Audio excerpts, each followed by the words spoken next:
Top maths classes में आपका एक बार फिर स्वागत है। पिछले वीडियो में हमने प्रतिशतता के बारे में एक सामान्य से जानकारी प्राप्त की थी। जो साथी पहली बार इस वीडियो को देख रहे हैं या इस चैनल के साथ पहली बार जुड़े हुए हैं, तो सबसे पहले तो उनसे मैं निवेदन करूंगा आप इस चैनल को सब्सक्राइब कर दीजिए, साथ ही बेल आइकन को भी प्रेस कर दीजिए ताकि रेट से संबंधित जो भी वीडियो बन रहे हैं उनसे आप कहीं भी वंचित नहीं रहेंगे। साथ ही अगर आपको वीडियो अच्छा लगे तो आप लाइक जरूर करें और अपने साथी के साथ इसे शेयर भी करें।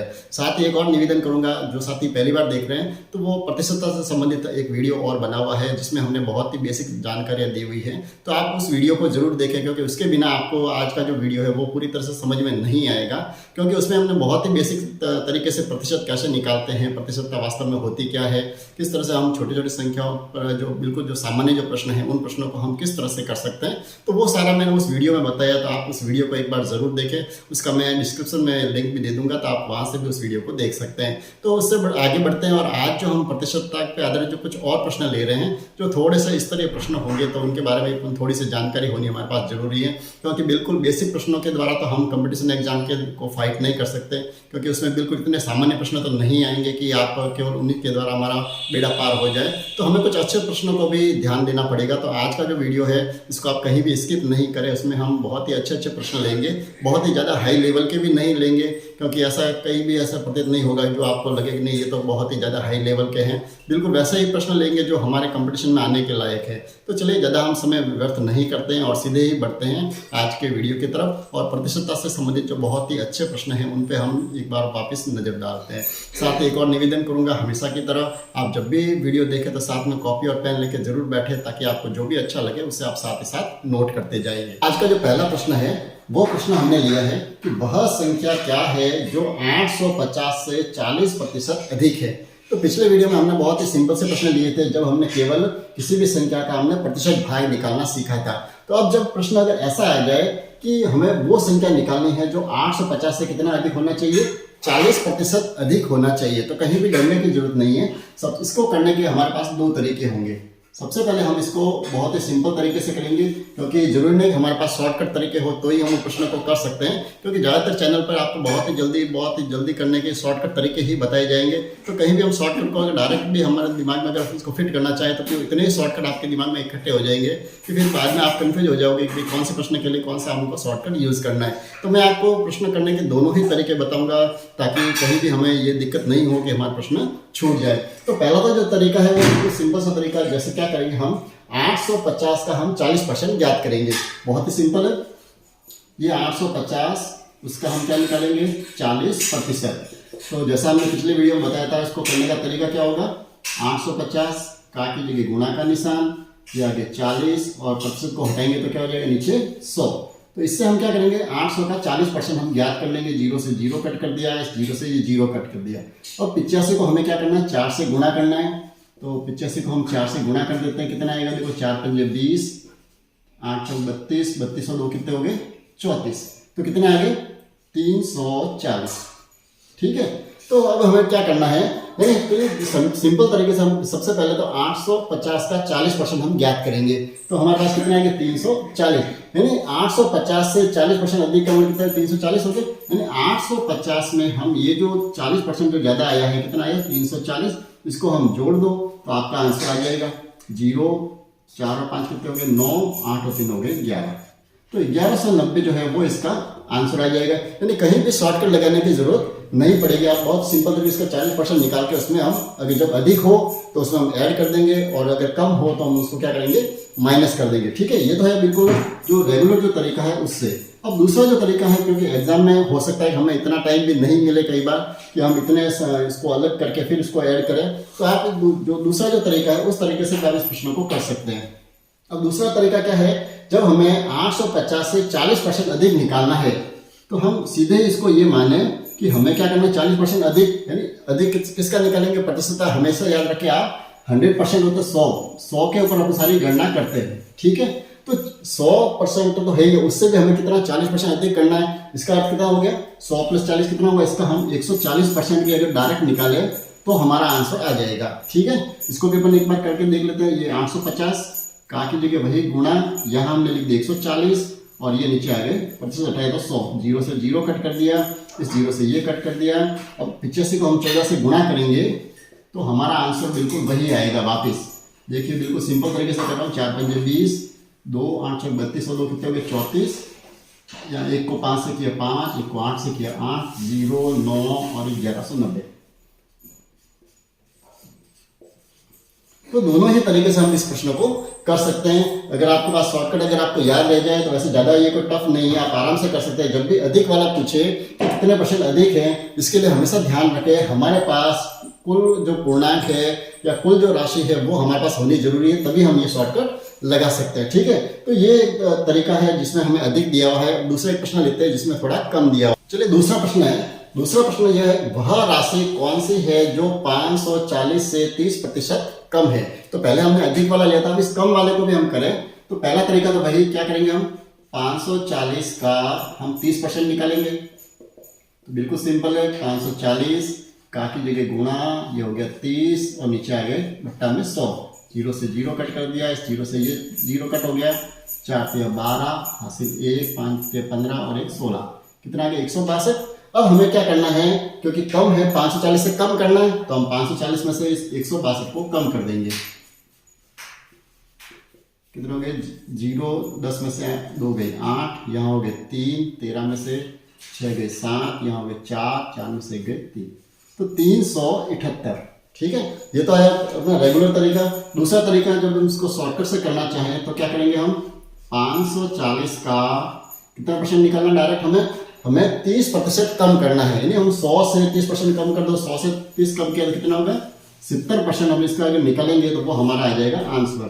तो 540 का 70/100, 0 से 0 कट कर दिया, 0 से 0 हो गया कट, और ये कितना आ जाएंगे 378। तो दोनों ही तरीके हैं जिसके द्वारा आप अधिक या कम वाले जो प्रश्न है उनको हम डायरेक्ट कर सकते हैं। प्रश्न, ऐसी संख्या बताओ जिससे 720 20% अधिक है। ठीक है, पहले दो तो हमने लिए बिल्कुल सामान्य प्रश्न।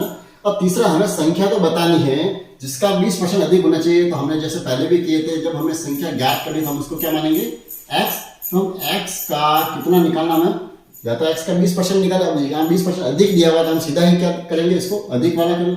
तो कितना हो जाएगा 100 से 20% अधिक का मतलब हो गया 120%। तो किसी भी संख्या का 120% कितना होना चाहिए 720 दिया हुआ है, हमें वो संख्या ज्ञात करनी है। क्योंकि अगर संख्या दी हुई हो तो हम डायरेक्ट करेंगे सीधा, उसको जितना 120% निकालते हैं उसका आंसर आ जाएगा। लेकिन हमें संख्या ही ज्ञात करनी है तो हम क्या करेंगे x मानकर, तरीका वो का वो रहेगा, x का की जगह गुणा का निशान लगा देंगे, ये हो गया 120 और 25 उठाएंगे तो नीचे क्या जाएंगे 100 बराबर में दिए 720। अब इस x का मान हम कैसे ज्ञात करेंगे, वैसे पिछले वीडियो में भी बताया था। तो क्या करना है, हमें केवल इसका पक्षांतर करना है। तो सबसे पहले तो हम 720 को लिख देंगे, फिर ये जो भाग में संख्या दी हुई है उसको तो हम लिखेंगे गुणा में, और जो गुणा में 120 दिए हुए उसको कहाँ लिखेंगे हम भाग में। ठीक है, अब 0 से 0 को कट कर दिया, 12 एकम 12, 12 छंग 72। तो x की जो वैल्यू आ गई वो कितनी आ गई, 7 को 10 से गुणा कर दीजिए 600। तो 600 इसका क्या आ जाएगा आंसर। यानी जब हम प्रतिशत की जब सामान्य जानकारी होगी तो हम कैसा भी टफ से टफ जो प्रश्न है उसको हम बहुत ही सरल तरीके से कर सकते हैं। चलिए अगला जो प्रश्न है वो है, राम के पास 8000 रुपए थे, उसने कुल धन का 30% खर्च कर दिया, तो बताओ अब उसके पास कितना धन शेष बचा। बिल्कुल ये भी बिल्कुल सामान्य से ही दिख रहा है। क्या करना है, हमें कुल राशि हमारे पास दी हुई है, तो उस कुल धन का 30% उसने खर्च कर दिया।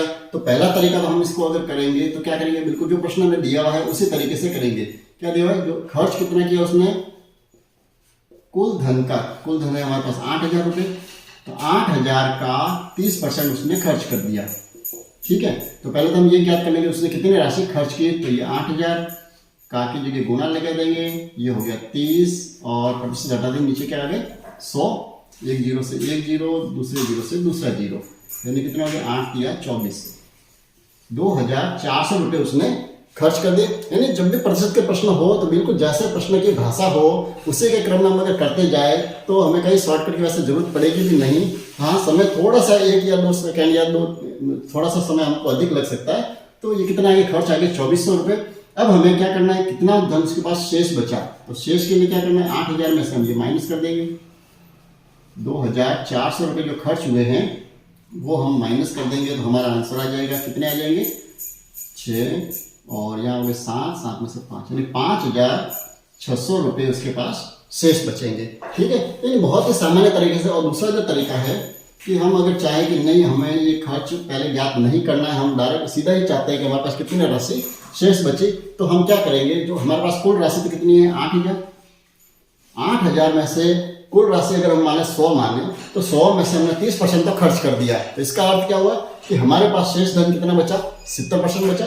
तो हम क्या करेंगे, इस 8,000 का सीधा 70% निकाल देंगे। तो इससे भी हमारे क्या होगा, हमें ये माइनस करने की जरूरत नहीं पड़ेगी और सीधा ही हमारा आंसर आ जाएगा। ठीक है, 0 से 0 कट कर दिया, 0 से 0 कितना हो गया, 7 × 8 = 56, ये हो गया 5,600 रुपये।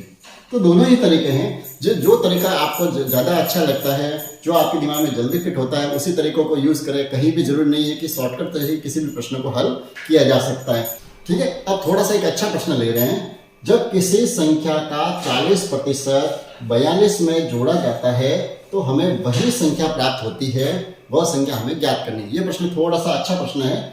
जब क्या करना है, अब यहाँ पर हमें कोई संख्या दी हुई तो नहीं है जिसका हमें 40% ज्ञात करके फिर हम उस 42 में उसको जोड़ सकें। तो हमें क्या करना, वही x मान के करेंगे। हम क्या मानेंगे, वो संख्या हमने क्या मान ली, x। तो जी बिल्कुल आप जो प्रश्न की जैसे भाषा कहती है उसी के अनुरूप आप प्रश्न को करते जाइए, आपके प्रश्न कहीं भी गलत नहीं होगा। देखिए प्रश्न में लिखा हुआ है, जब किसी संख्या का 40%, तो संख्या हमने क्या मान ली x, तो x का 40%, ये हो गया x का 40%, इस संख्या को 42 में जोड़ा जाता है। ये जो संख्या, इसको किस में जोड़ना है, 42 में। तो ये हमने आगे लिख दिया, 42 में हमें क्या करना है, x का 40% अगर हम जोड़ते हैं तो हमें वही संख्या प्राप्त होती है। कौन सी संख्या, जो हमने मानी थी, मानी क्या हमने, x मानी, यानी इसका आंसर जो आ रहा है वो आ रहा है x। ठीक है, तो ये प्रश्न जब लिखने का तरीका आप समझ जाएंगे तो आपको प्रतिशत के किसी भी प्रश्न में कहीं दिक्कत नहीं आएगी। चलिए अब इसको थोड़ा सा सॉल्व कर देते हैं। ये सबसे पहले 42 और इसको हमने सॉल्व किया, क्या होगा, x का की जगह गुणा लगा दिया, ये हो गया 40/100 और बराबर क्या दिया हुआ है, x। ठीक है, अब ज़्यादा इसको सॉल्व अपन कर नहीं पाएंगे, 0 से 0 को कट कर दिया। ठीक है, ये 10 इसको ऐसे ही रख देंगे या इसको काट दीजिए 2 और ये कितना हो गया 5। ठीक है, तो प्रश्न जो बना वो बना है 42 + 2 को x से गुणा कर दिया, 2x/5 बराबर है x। ठीक है, अब इसको सॉल्व करने के लिए क्या करना पड़ेगा, सबसे पहले बहुत ही सिंपल तरीका है कि जो भी भाग में जो संख्या दी हुई है, जैसे 5 दिए हुए, हम सबको 5 से गुणा कर देंगे। ठीक है, उससे क्या होगा, ये संख्या यहाँ से हट जाएगी। हम इसको क्या कर रहे हैं, सभी को 5 से गुणा कर रहे हैं। 5 से गुणा करने से क्या होगा, जैसे इसको 5 से गुणा किया, 42 को 5 से गुणा कीजिए, 5 दूनी 10, 1 5 24 और 1 21, कितना हो गया 210। इसको हम 5 से जब गुणा करेंगे तो क्या होगा, जब 5 से गुणा करेंगे, इस 5 से ये 5 कट हो जाएंगे और इधर इसको 5 से गुणा करेंगे, कितना हो जाएगा 5। ठीक है, यानी हम ये 5 से जो गुणा कर रहे हैं किस लिए कर रहे हैं, ताकि हमें जो हर में जो संख्या दी हुई है वो हमारे हट सके, तो एक सामान्य समीकरण बने तो उसको आप आसानी से सॉल्व कर सकेंगे। ठीक है, तो ये कितना आ गया 210 प्लस ये हो गया 2x बराबर है 5x। ठीक है, इस 2x को पक्षांतर कर दीजिए, 210 बराबर 5x और माइनस के 2x। 210 बराबर कितने हो गए, 5x में से 2x को हमने माइनस कर दिया 3x, यानी 3x का मान आ गया है 210। तो x की वैल्यू कितनी हो जाएगी 210 और ये जो गुणा में है इसको हम लिख देंगे भाग में और x बराबर आ गया कितने 70। तो 70 इसका क्या हो जाएगा, आंसर हो जाएगा। इस प्रश्न में आपको थोड़ी सी दिक्कत हो भी सकती है, क्योंकि अगर आप ये x वाले जो पक्षांतर करना है, अगर थोड़ी सी अगर उसमें दिक्कत है तो ये प्रश्न आपको थोड़ा सा कठिन लग सकता है। वैसे पक्षांतर से संबंधित भी एक बहुत ही अच्छा मैं एक वीडियो बनाऊंगा ताकि आपको कहीं भी दिक्कत नहीं आएगी। तो वैसे क्योंकि एग्जाम में तो थोड़े से अच्छे प्रश्न तो जरूर आएंगे, तो हम इन प्रश्नों को हम छोड़ तो नहीं सकते, इन प्रश्नों को हमें देखना पड़ेगा बहुत ही सरल तरीके से। वैसे मैंने बहुत सिंपल भाषा में आपको समझाने की कोशिश तो की है, फिर भी आपको कहीं दिक्कत आती है तो आप कमेंट्स में जरूर लिखें, तो हम पक्षांतर से संबंधित जो है वो एक छोटा सा वीडियो आपको बना दूंगा ताकि आपको कहीं भी दिक्कत नहीं आएगी। चलिए एक और अच्छा प्रश्न है, सीता ने किसी परीक्षा में 180 अंक प्राप्त किए और वह 30 अंक से फेल हो गई।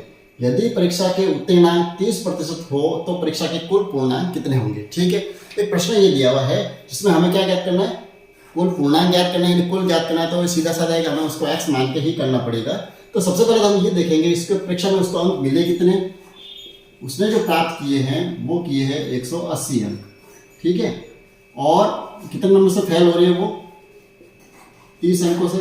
इसका अर्थ है अगर 30 नंबर उसके और अधिक आते तो वह उत्तीर्ण हो जाती, यानी उसको उत्तीर्ण होने के लिए कितने अंक चाहिए थे 210 अंक। सबसे पहले हम यही पता लगा लेंगे कि उसको उत्तीर्ण होने के लिए कितने अंक चाहिए थे, 210। अब आगे ये दिया हुआ है कि उसका उत्तीर्णांक कितना है, 30%। कुल पूर्णांक कितने हम नहीं जानते, तो हम ये मान लेते हैं कि पूर्णांक जो है वो मान लिया हमने x, यानी x का कुल पूर्णांक का कितना परसेंट उत्तीर्णांक है, 30%। यानी x का हम 30% निकाले तो वो कितना होना चाहिए, उत्तीर्णांक कितना होना चाहिए, 210। तो हम इसको मान लेंगे 210, ठीक है। तो x का की जगह वही गुणा, ये हो जाएगा 30 और ये प्रतिशत की जगह क्या आ गया 100 बराबर 210। तो x की जो वैल्यू आ जाएगी बहुत ही जल्दी आ जाएगी, ये 100 ऊपर लिख दिए और 30 को हमने कहाँ लिखा नीचे, 0 से 0 कट कर दिया, 3 का इसमें 70। तो x बराबर कितना हो गया, 70 को 10 से गुणा कर दिया 700। तो कुल जो पूर्णांक है उस परीक्षा में वो कितने हैं, 700। यानी बहुत ही सिंपल तरीके से, एक ही तरीके से आप सारे प्रश्नों को कर सकते हैं, कहीं भी हमें ज़्यादा शॉर्टकट की जरूरत नहीं पड़ेगी।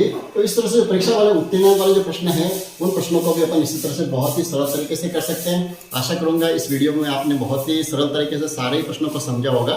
फिर भी आप आपके गाइड में अगर कोई ऐसे प्रश्न है जिनको करने में आपको दिक्कत आ रही हो तो आप कमेंट्स में जरूर लिखें, तो हम एक और वीडियो बना देंगे प्रतिशत से संबंधित। क्योंकि वैसे मेरी इच्छा नहीं है कि हम ज़्यादा किसी चैप्टर को ज़्यादा लंबा करें, क्योंकि आप भी जानते हैं और मैं भी जानता हूँ कि आपके जो इसमें परीक्षा में जो इस अंक रखे गए हैं बहुत ही कम रखे गए हैं, बहुत ही कम प्रश्न आने वाले गणित से।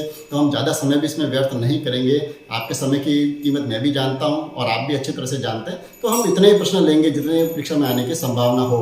तो आप गाइड करते रहिए, बहुत अच्छे अच्छे प्रश्न जो हैं उनसे आप सॉल्व कीजिए, और फिर भी दिक्कत आए तो आप जरूर कमेंट्स करें, ठीक है। तो चलिए मिलते हैं अगले वीडियो में एक नए चैप्टर के साथ। तब तक के लिए धन्यवाद। और अगर वीडियो अच्छा लगा हो तो आप लाइक जरूर करें, अपने साथी के साथ उसे शेयर भी करें ताकि उनको भी इसका बेनिफिट मिल सके।